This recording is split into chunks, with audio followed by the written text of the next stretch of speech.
গরিব ঘরের মেয়ে ছিল সে, নাম ছিল তার চন্দ্রাবতী। রূপে গুণে নকি হলেও সৌর ঘরে সে মুখঝামটা ছাড়া আর কিচ্ছুটি সে পায়নি।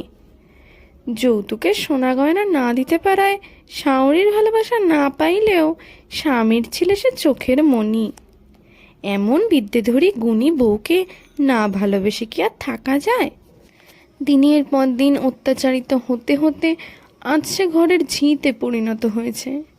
শাওরির মুখঝামটা, শৌরের খোঁটা, ননদিনীদের গালি খেয়ে তার বুকের ভিতরটা আজ পাষাণ হয়ে উঠেছে। কিন্তু আজ যে তার পরীক্ষার শেষ দিন গো।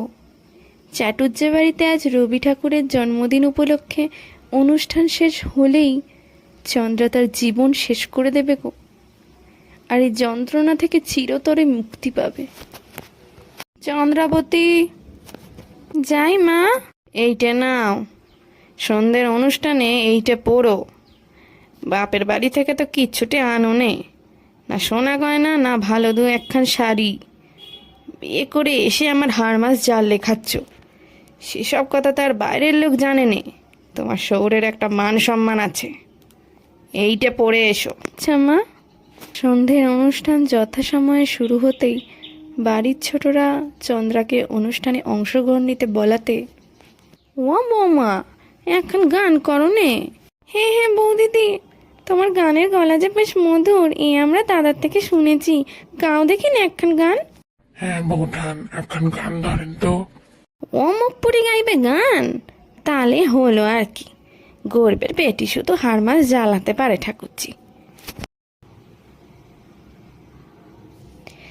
বিপদে মোরে রক্ষা করো, এই নহে মোর প্রার্থনা।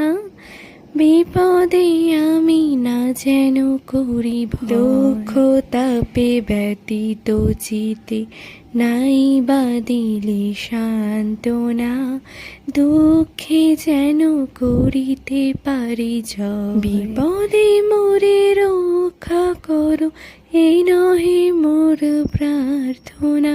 বিপদে আমি না যেন করি ভয়।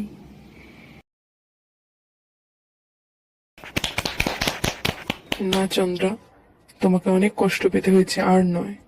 এদের সাথে আর আমরা থাকবো না, অনেক দূরে চলে যাব। চলো আমার সাথে।